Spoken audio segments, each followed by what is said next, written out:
Hi everyone. Welcome back. We're glad to have you with us today. Let's start. A few nights ago, my entire world turned upside down.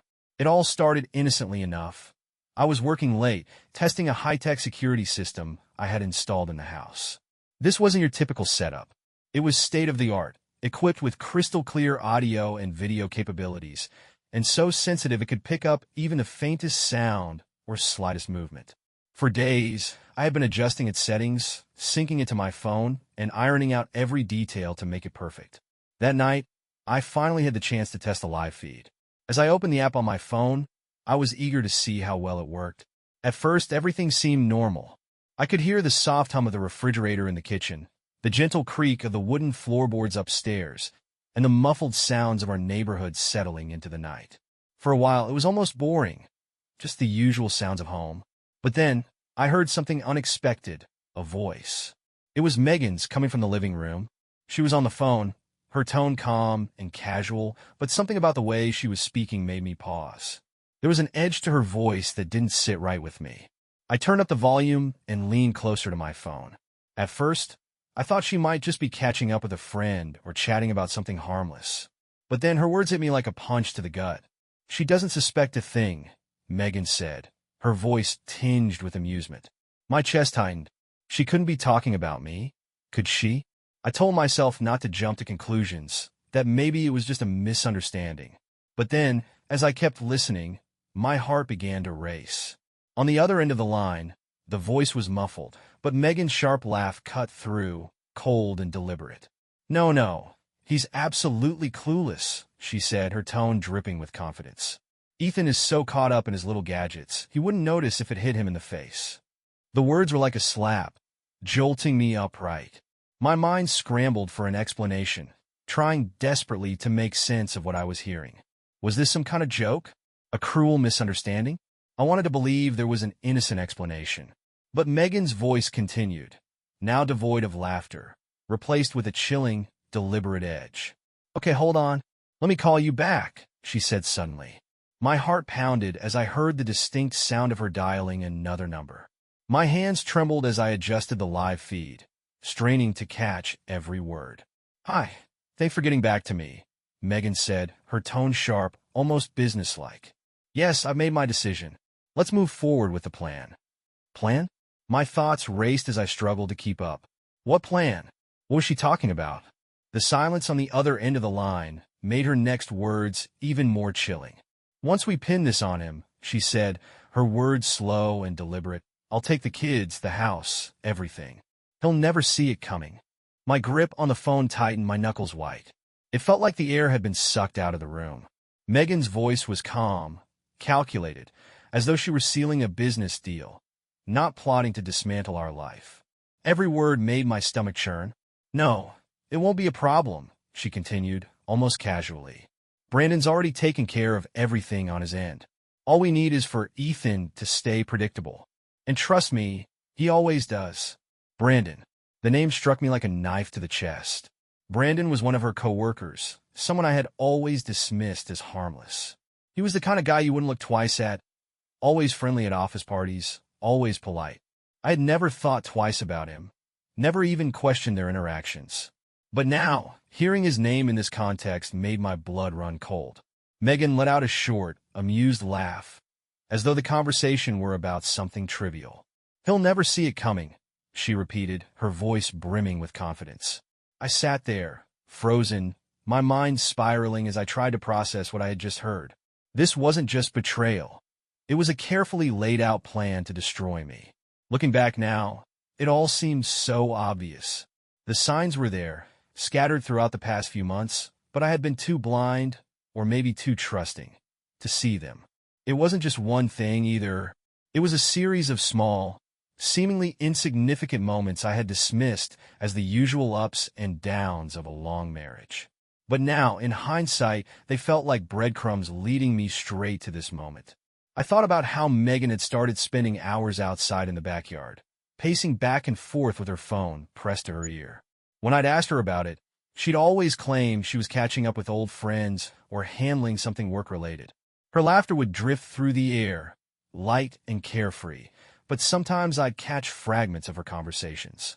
Once, I distinctly heard her say, "You're right. He really is clueless." When I'd asked her about it later, she brushed it off with a laugh, calling it girl talk. I'd let it go, not wanting to seem paranoid. Now, I couldn't help but wonder if every one of those conversations had been part of a bigger plan, something she'd been orchestrating right under my nose. Sometimes her laughter would float through the air, light and carefree, but every now and then, I'd catch fragments of her words. I remember one moment vividly. Megan had been on the phone, pacing the backyard as usual. Her voice carried into the open window, and I distinctly heard her say, "You're right. He really is oblivious." That sentence stuck with me like a splinter. When I brought it up later, she brushed it off with a smile, saying it was just girl talk. She laughed it away like it was nothing, and I didn't press her further. Looking back now, I can't help but wonder if every one of those conversations was part of a much larger scheme she had been weaving right under my nose. Not long after that, the arguments began. They were small at first, almost laughable. Little things like where I'd left the car keys or why I hadn't put away the groceries properly. At the time, I thought they were just the typical disagreements every couple has. But then the fight started escalating. Megan's tone grew sharper, colder, in a way I'd never heard before. One time stands out in particular. It had been a long day and I'd forgotten to take the trash out, just 10 minutes past the usual time. She came storming into the house after one of her long phone calls, her face flushed with anger, and started shouting at me like I'd committed some unforgivable sin. Lazy and unreliable, she called me, her words cutting deep. At the time, I chalked it up to stress. Maybe work had been getting to her, or maybe she was just having a bad day. But now, I wonder if she wasn't looking for excuses to paint me as the bad guy, to frame me as the problem. It wasn't just her words. It was the way she looked at me during those fights. Her eyes weren't full of frustration or hurt. They were calculating, as though she were cataloging everything I said and did, saving it for later. The fights felt almost rehearsed, like she was trying to push me into saying or doing something she could use against me. The emotional distance between us didn't feel accidental. It felt planned, deliberate. I would catch her watching me sometimes, her lips curled into a faint, knowing smirk. It was as though she was in on some secret I wasn't a part of. Those moments never lasted long. She'd go back to laughing with the kids or scrolling through her phone, pretending nothing had changed. But everything had changed, even if I couldn't quite put my finger on it at the time. There were other strange things, too, little quirks I ignored because I didn't want to make waves. She changed the password on her phone, claiming it was for security reasons. She insisted on handling all the bills, something we'd always done together. Plans we made would be canceled at the last minute, with her saying she was too tired or overwhelmed. At the time, I thought she needed some space, that these were just small adjustments. But now, I see them for what they really were. Pieces of a puzzle I didn't even realize I was supposed to solve. Looking back, it's all so painfully clear. Every argument, every secretive phone call, every cold glance, it wasn't just a rough patch. Megan was methodically building a case against me, brick by brick, while I remained completely unaware of the walls closing in around me. The moment it all came crashing down wasn't because of a stray text or a forgotten phone call. It was far messier than that. We were in the middle of one of those explosive arguments that had become our new normal. This time, it was over something as trivial as the thermostat. Megan stormed into the kitchen, shouting about how I'd left it set too high. I snapped back, asking why she seemed to find fault with every little thing I did. That's when it happened. "Maybe if you just listened for once, Brandon, we wouldn't have to go through this," she spat, her face flushed with anger. Time seemed to stop. The word hung in the air like a grenade, ready to explode. Brandon. Not Ethan. Not babe or honey. Brandon. Her coworker. Her eyes widened for a split second before narrowing into a glare, daring me to say something. My stomach churned, but I forced myself to stay calm.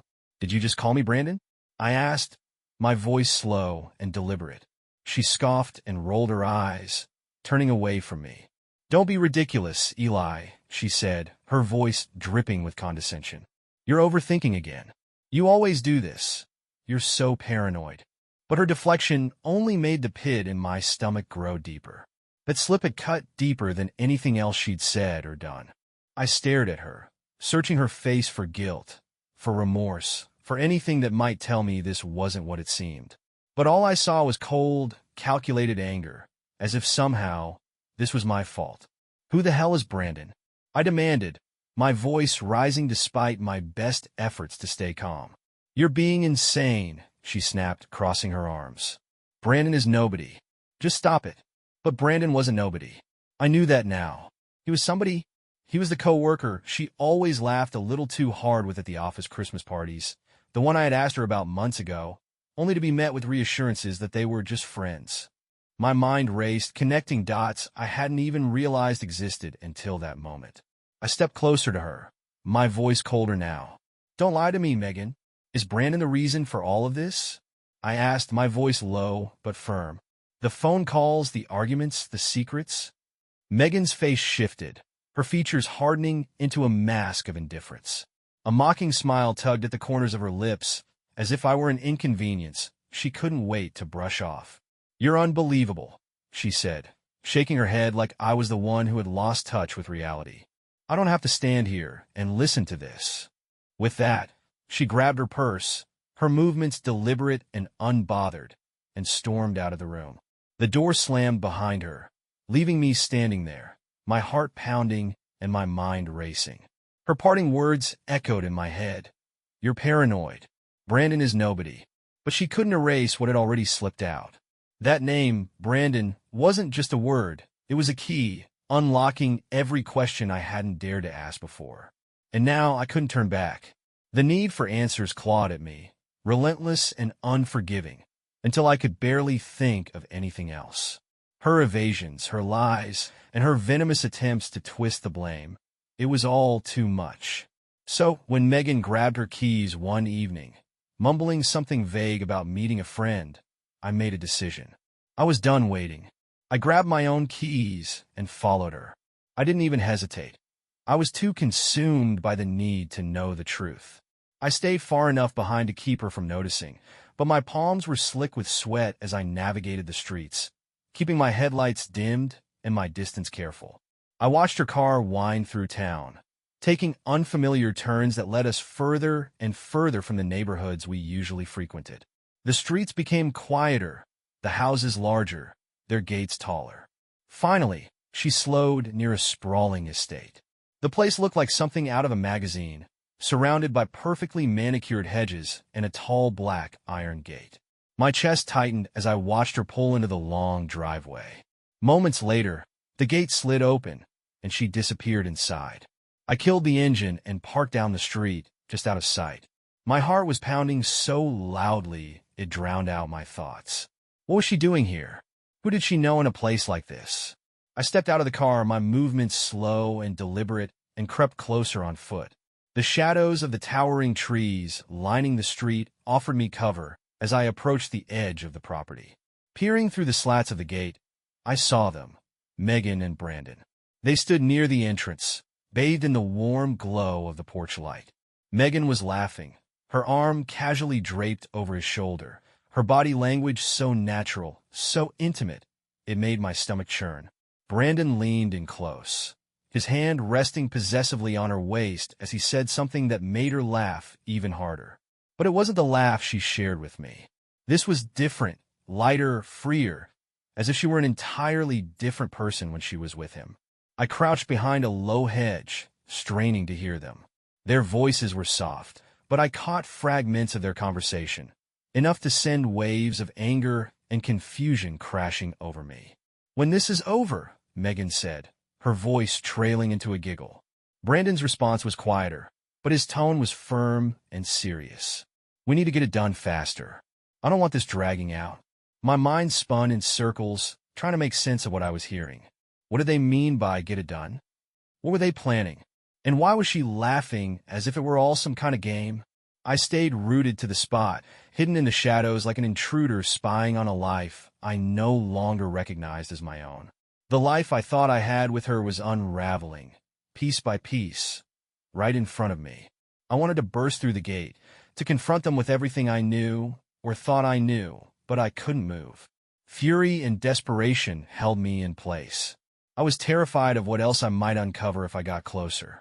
After a few minutes, they went inside, the door closing behind them. I stood there in the dark, my fists clenched and my mind spinning in overdrive. Whatever this was, it was far bigger than I had imagined. And the worst part? I wasn't sure I was ready for what I might discover next. Dinner the following night started off like any other.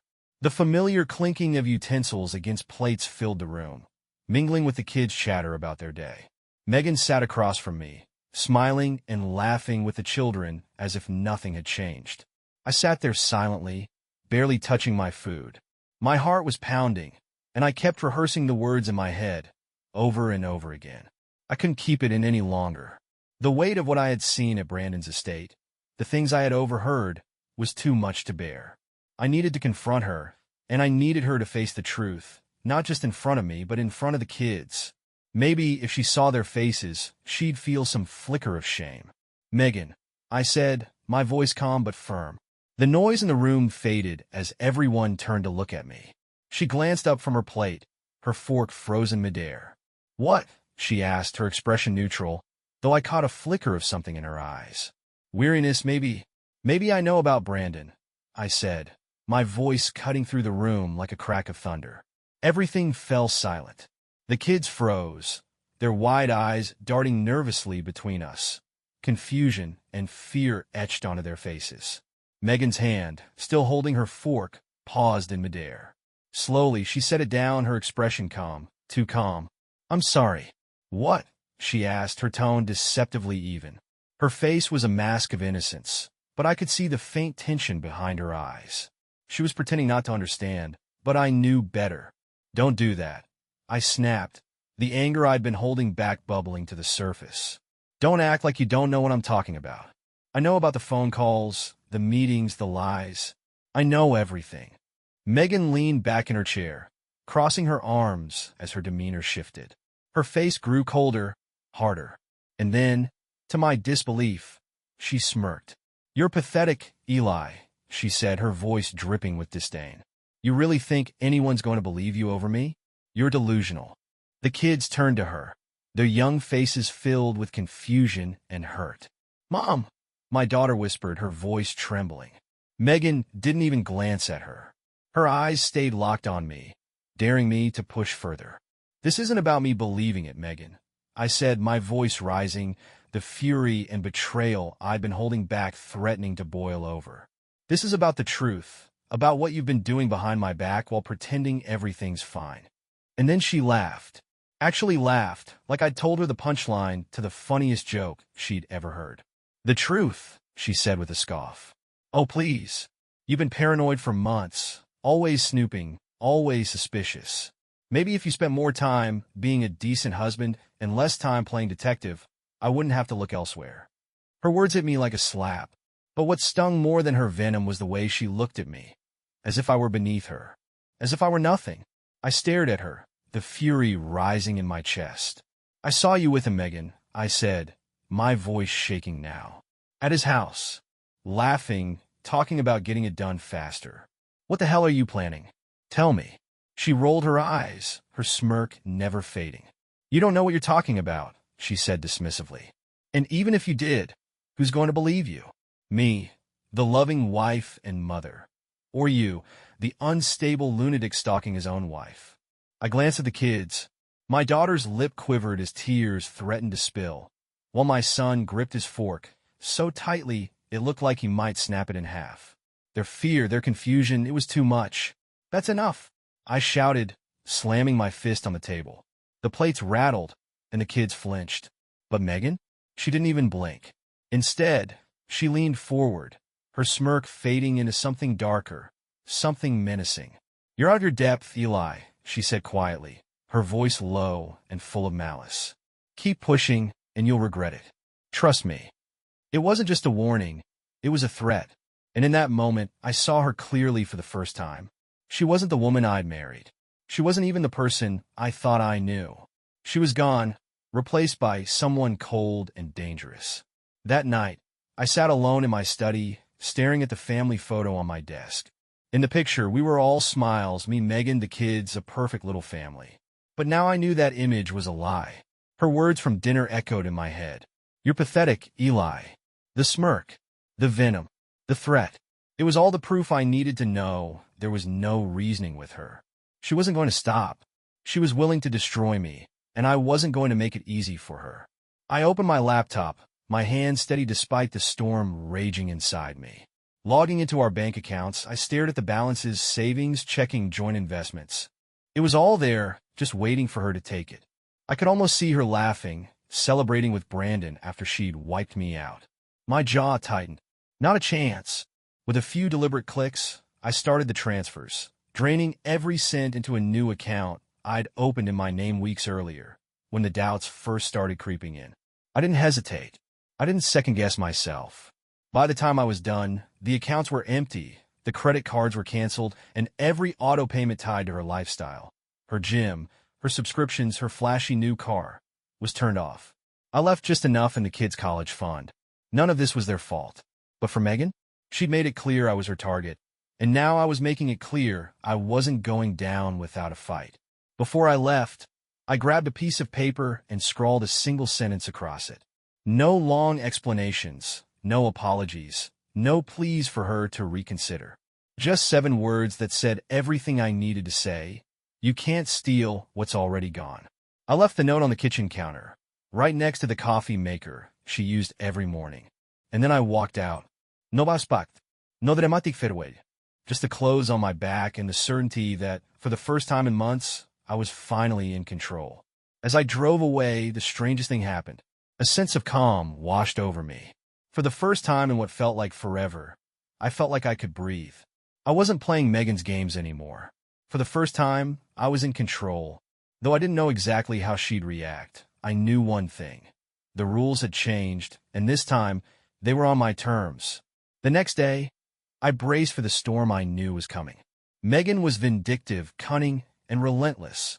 But above all, she was predictable. Still, I wasn't prepared for the extent of her desperation. Around midday, the door to my office slammed open, hitting the wall with a bang. Heads popped out of cubicles, and there she was, Megan, dressed impeccably, but with fury blazing in her eyes. "Eli," she shrieked, her voice slicing through the air. I stayed composed as every eye in the office turned toward us. My boss, Mr. Gray, froze mid-step. "Megan," I said evenly, setting down my papers. "This isn't the time or the place." "Oh, it's exactly the place," she snapped, pointing a finger at me. "Everyone here deserves to know the kind of man you really are." Whispers rippled through the office. I remained calm, standing slowly. "Let's step outside," I suggested.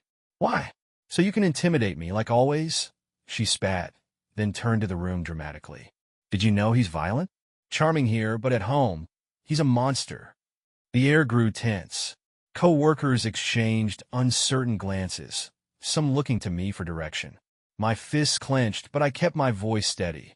"That's enough, Megan. You know that isn't true." "Oh, don't you dare," she hissed. "You've gaslit me for years and drained our accounts. Now you leave me with nothing." There was her real reason for the scene. It wasn't about accusations. It was about retaliation. "Megan," I said firmly, meeting her glare, "you're embarrassing yourself. Leave now, or I'll call security." Her face twisted with anger, but doubt flickered in her eyes. She wanted me to snap, to make her accusation stick. I didn't take the bait. Mr. Gray stepped forward, his tone firm. "Mrs. Carter, this is a workplace. I suggest you leave immediately." Megan glared at him, then at me, before letting out a bitter laugh. "You think you've won, Eli," she said coldly. "This isn't over." With that, she spun on her heel and stormed out, heels clicking sharply against the floor. The office fell silent, then whispers resumed. Mr. Gray gave me a long, measured look before walking away. I exhaled slowly, letting the adrenaline fade. Megan had always known how to manipulate appearances, but what she didn't realize was that I wasn't the same man she'd toyed with for years. I had the truth on my side, and I wasn't backing down. When her outburst failed to break me, she pivoted. She organized a grand charity fundraiser, a spectacle designed to restore her image and paint me as the villain. But I had seen it coming. For days, I prepared. My ace? A recording of her coldly laying out her plan to frame me. This time, I was ready. I knew timing was everything, so I waited. Patiently, I let her think she was still in control while she sent out invitations, curated the guest list, and rehearsed her speech to perfection. Megan spared no expense on the fundraiser, pouring everything into making it a spectacle no one in town would forget. She was a master of appearances, and this event was her stage. The night of the fundraiser finally arrived. I stayed out of sight, watching from a distance as a parade of luxury cars lined the venue's entrance. It was a dazzling scene. Twinkling lights strung across the courtyard, elegant table settings inside, and a crowd of impeccably dressed attendees mingling under the glow of chandeliers. Megan was in her element, standing at the center of it all, greeting her guests with a kind of warm, practiced charm she wielded like a weapon. Her mask was flawless, and for a moment, I almost couldn't believe she could carry on like this after everything. But I reminded myself of the truth. She wasn't the woman I thought she was, and tonight, that truth would finally catch up to her. When the crowd quieted for her speech, I knew it was time. I pulled out my phone, my thumb hovering over the send button. The email was already drafted, addressed to the entire guest list. Attached was the recording of her damning phone call. Her cold, calculated words immortalized in audio, along with a transcript to remove any doubt. Once I pin this on him, I'll take the kids, the house, everything. He'll never see it coming. I press send, my heart pounding as I step back into the shadows. Within moments, I could see the ripple effect begin. Phones buzzed and pinged in unison, the sound cutting through the polite applause as Megan launched into her speech. At first, it was subtle. People pulling out their phones, their brows furrowing as they read the message. Then the whispers began. Quiet at first, but spreading like wildfire, growing louder with every second until the hum of murmurs filled the room. Megan faltered mid-sentence, her eyes darting nervously around the crowd. She could sense the shift, the stolen glances, the disapproving stares, the shocked expressions. "What's going on?" she asked, her voice losing its practiced poise. No one answered her directly. The whispers evolved into audible snippets, cutting through the tension. "Did you see this? Can you believe what she said? What kind of person does that?" Megan's composure cracked. "Excuse me," she barked, her voice sharp and shrill as she struggled to regain control. But it was too late. The carefully constructed facade she had spent years perfecting was crumbling around her. Then, someone stepped forward, a well-respected businesswoman who had always supported Megan's charity events. She held up her phone, her expression one of cold disdain. "Care to explain this, Megan?" she asked, her voice cutting through the room like a blade. Megan's face drained of color. I don't know what you're talking about," she stammered, her confidence slipping with every word. "Oh, really?"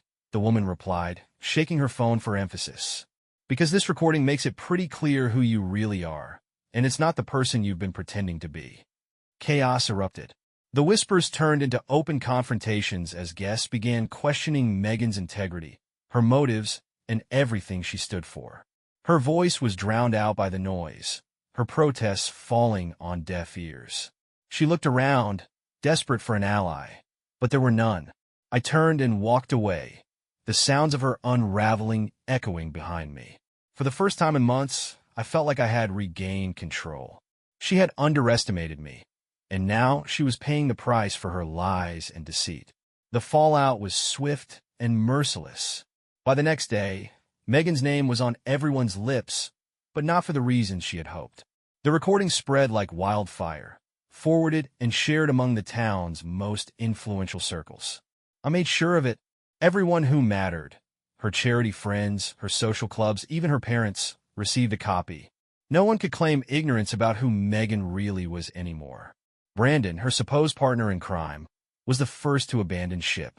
Word quickly got around that he had gone radio silent, no longer returning her calls or texts.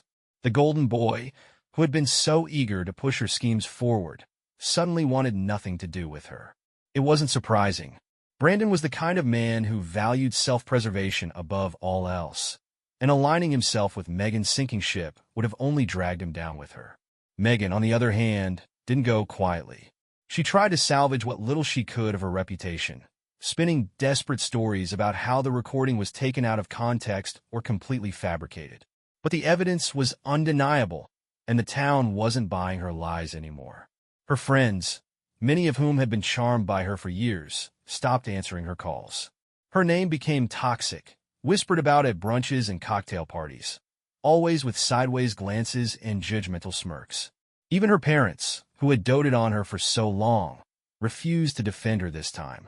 From what I heard, they were furious, not just because of the scandal, but because they too had been duped by the image she had so carefully constructed. The humiliation hit her hardest when she tried to return to one of her favorite haunts, a boutique cafe where she used to hold court among her circle of admirers.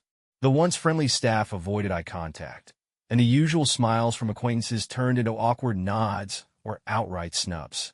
Megan, for all her bravado, was visibly shaken. Her carefully curated world was crumbling around her, and for the first time, she couldn't hide it.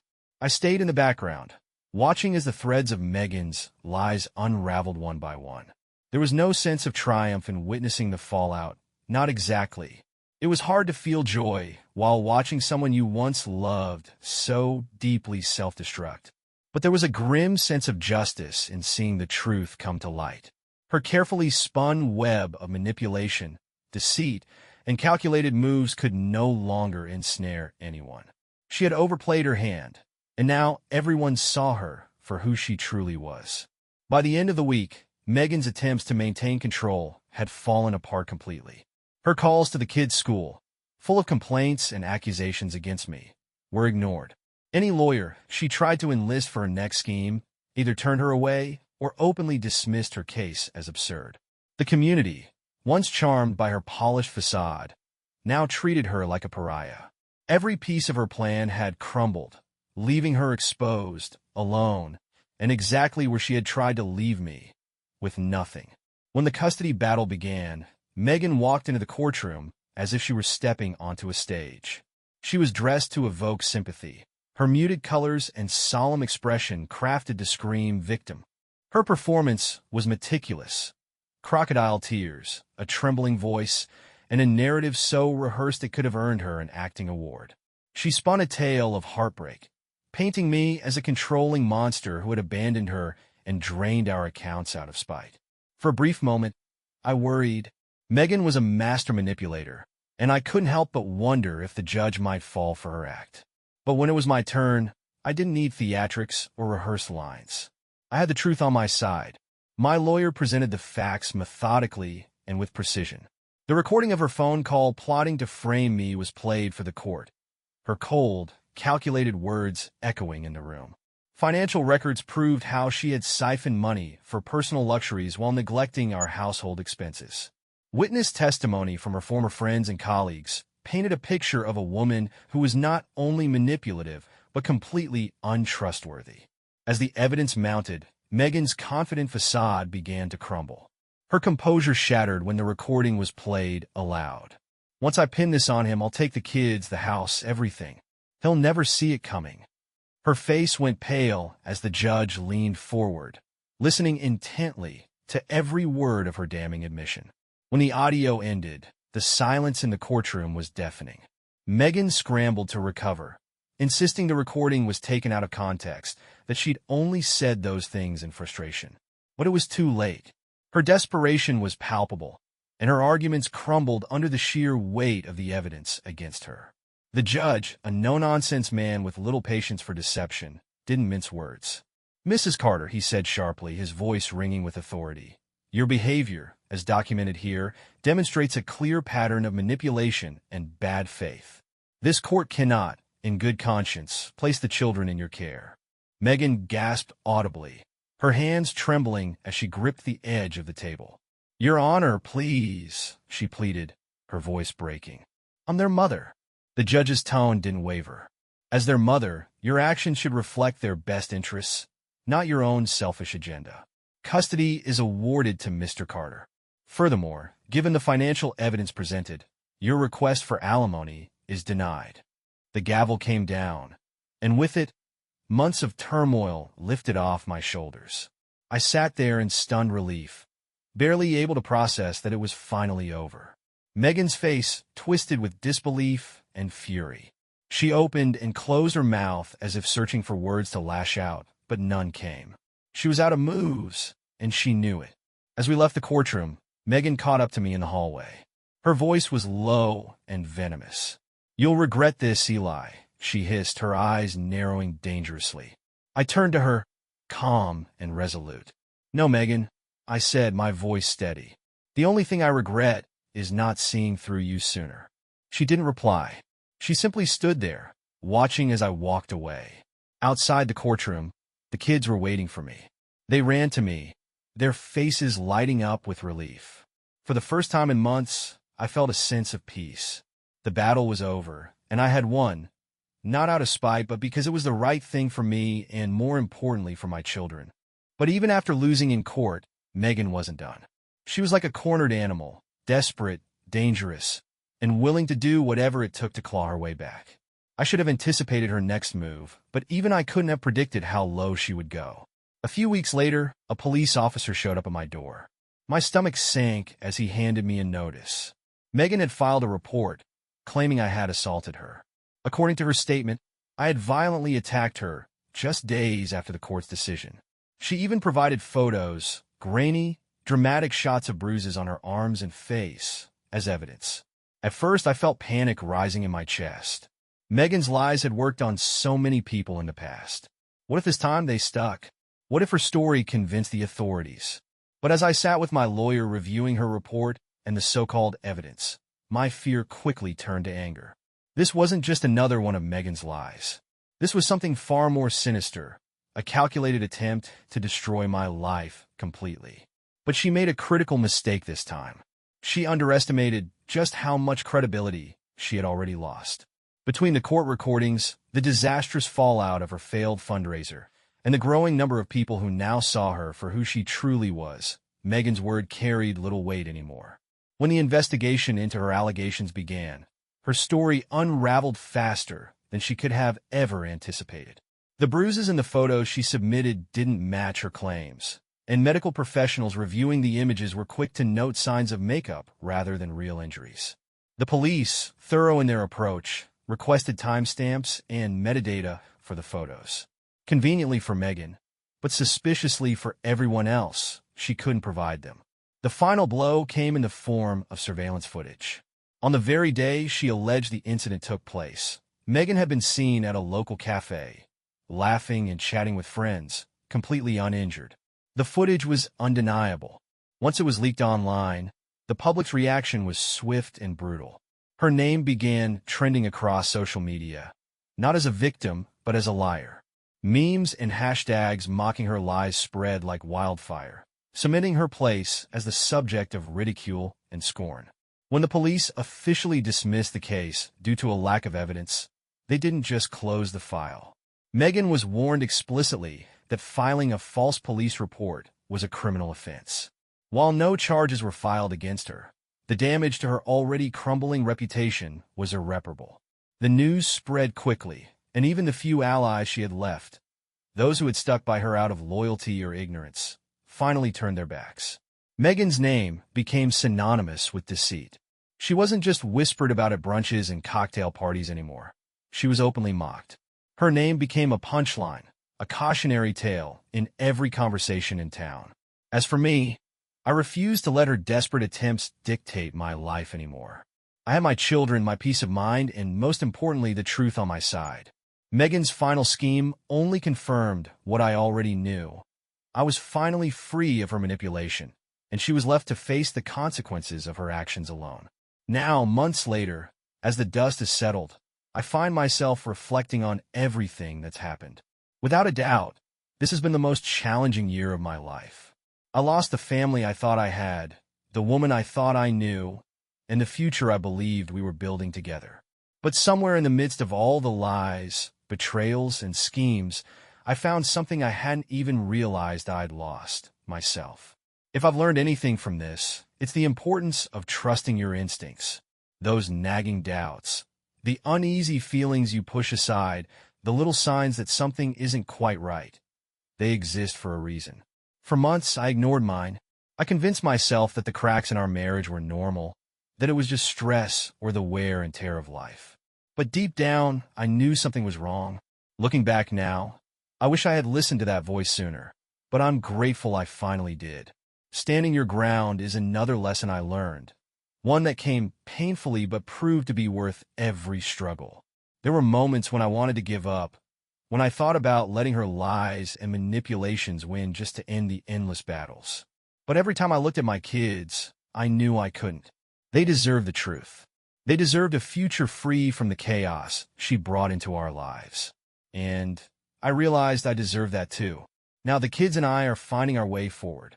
We've settled into a new routine, one that feels stable and calm, so different from the turmoil we endured for far too long. We laugh more now.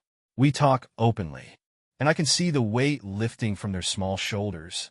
Slowly but surely, they're starting to feel safe again. That alone makes every sleepless night, every confrontation, every heartache worth it. If there's one thing I hope anyone reading this can take away, it's this. Even in the darkest times, there is always a way forward. It won't be easy. It will hurt more than you can imagine, and you'll question yourself 1,000 times. But the truth has a way of cutting through the lies and lighting the path ahead, even when it feels like everything is lost. I hope my story serves as both a warning and a reminder. Trust your gut. Stand firm. And never let someone else define your worth or your future. The pain won't last forever, but the lessons you learn will stay with you for a lifetime. Now, as I look to the future, I no longer feel afraid. The worst is behind me, and for the first time in what feels like forever, I believe that the best is still ahead. Dear listeners, please share your thoughts in the comments. And don't forget to subscribe to our channel. See you soon.